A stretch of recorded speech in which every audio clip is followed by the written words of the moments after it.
as we all know, it was totally blind. She was talking to her friend one day, and the friend was bold enough to say, "Gee, I feel so sorry for you. You have no vision. You got an impaired condition. You cannot see." And I'm bold enough to ask you, what would be worse for you? To have no sight.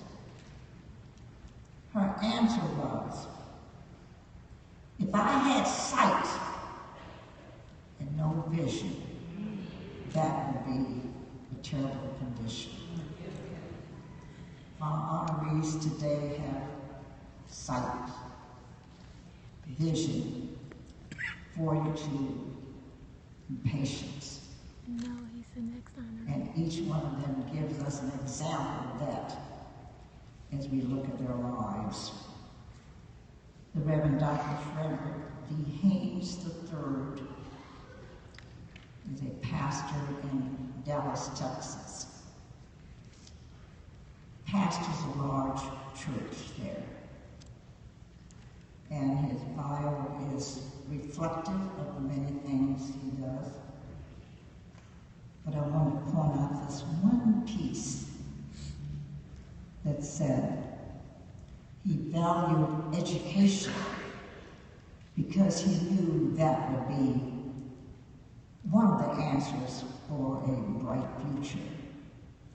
So he and his congregation are responsible for raising over $2 million in student education. A great start. Dr. Frederick D. Haynes.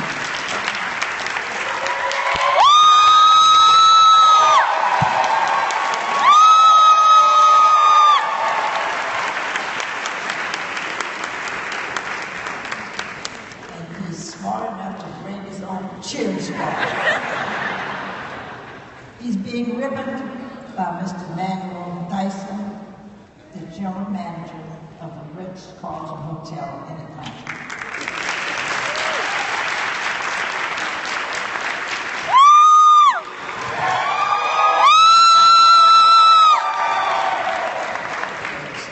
Permit me to express my appreciation to the phenomenal woman herself, Zenora Clayton, for blessing me with this high honor and prize privilege. As a matter of fact, I am convinced that this hottie of a honey and honey of a hottie is a gift, and not only to our time, but for all time. I will never forget several years ago, long before I had the privilege of meeting her and just falling in love with her, I was watching one of the documentaries featuring the life and legacy of the drum major for justice, Martin Luther King Jr., and I was blown away by the fact that it was January the 15th, 1968, the very last birthday celebrated by Dr. Martin Luther King Jr., that a surprise party was thrown for him.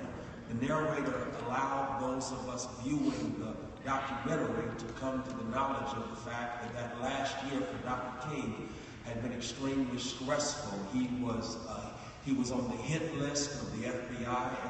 In a real sense, Martin King found himself every day living under the threat of death. And since his April 4th, 1967 speech denouncing the unjust war in Vietnam, he had become huge on the enemy list of the United States of America. And so with all of that on him, weighing him down, it was the idea of this phenomenal woman, Zenora Clayton, to throw him a surprise party. To quote her, he had not smiled much in recent days. And so before the meeting concluded, out came Zenora Clayton throwing this surprise party and putting a smile on the face of Martin Luther King Jr. What a poetic metaphor for what her life is all about.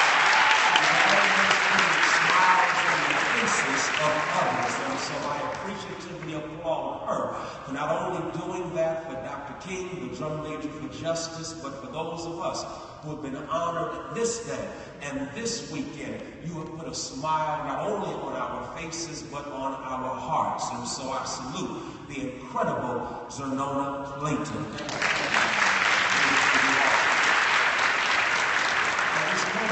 Testify, I feel like Draymond Green. You may not know the name Draymond Green. He plays for the world champion Golden State Warriors. And Draymond Green, Dr. Otis Moss Jr., playing for the world champion Golden State Warriors, who defeated the Cleveland Cavaliers back in June. Draymond Green will never receive an MVP award, but we know Steph Curry. Steph Curry is the MVP on that team. I was watching the Golden State Warriors play, and Steph Curry was handling the ball as only he can with those incredible handles. And before you knew it, Steph Curry was on the alley end of an alley-oop, and he had thrown the ball in the direction of the basket. He did not shoot for the ball to fall into the basket, but it was in the direction of the basket. And Danny Bakewell, do you know that Draymond Green went up and caught the ball? He was on the oop end of the alley-oop, and you already know what happened. The ball went in.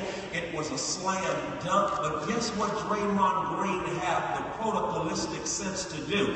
He knew that he would not have received that slam dunk had Steph Curry not thrown him the ball. And so in basketball, whenever you are on the receiving end and you get the credit and the crowd goes crazy, and you know if it was not for the person dishing out the dime, if you have good sense, you point your finger at that person because you're saying, I may have made the basket, but it could not have been done without you. And so I'm standing here as Draymond Green. This is an honor that blows my mind. I'm peacock proud and honeymoon happy to receive this award, but I cannot receive this award as Draymond Green without pointing and saying thank you so much. First to a family of faith known as Friendship West Baptist Church in Dallas, Texas. Thank you for being the incredible church that you are. I'm Draymond Green. I've got to point at you and say thank you for your love and for your service. I also have to, as Draymond Green, point and say a word of thanks to my mentors who now sit in heaven, mentors who still now live, and those magnificent mentors who saw more in me than I still see in myself. I point at them. I'm Draymond Green. They are my Steph Curry. I'm Draymond Green. I must point at my magnificent family, a family that blessed me with birth, such as my lovely queen of a mother, who is the embodiment of class and encouragement. I'm Draymond Green, and you are my MVP. I thank you, my wonderful mother. I'm Draymond Green, and so I must point and say thank you to my lovely daughter who tries to keep me hip and down and told me to make sure when I got up here that I gave the dab because she wants me to stay current in all that I do. And so I point to my daughter. She's my Steph Curry, my wonderful daughter, a graduate of Howard University in Washington, D.C. I'm Draymond Green, and she's my Steph Curry. Of course, I've got to give it up to that wonderful woman who, as far as I'm concerned, whenever an artist wants to portray beauty, he doesn't have to look at Beyonce because I've got my own in she woke up like this and said, Steph Curry, I point to you and say thank you. All of them let me know the importance of the words of William Longfellow, who said, lives of great persons all remind us we can make our lives sublime, and departing leave behind us footprints in the sands of time. What do I do now? After receiving this high and a holy honor, I've got to step up my game. I've got to step up my game because the sad reality is the widening wealth gap in this nation manifests in the fact that black folk and white folk, the wealth gap between us is greater today than it was in apartheid South Africa in the 1960s. I've got to step up my game because of the fact the criminal justice system system is still criminal and downright unjust. I've got to step up my game, or else our nation still has too many of our people suffering from poverty. I've got to step up my game.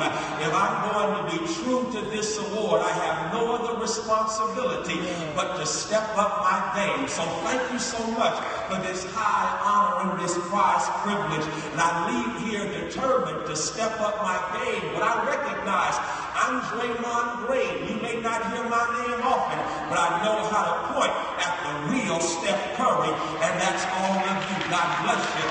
Peace.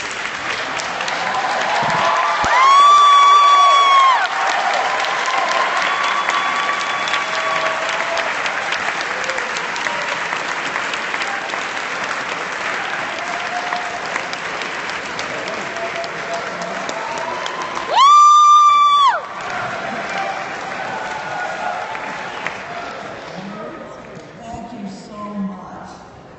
I want to also have the selection panel members stand who saw to it that we picked the right people for this day. So the selection panel members, please.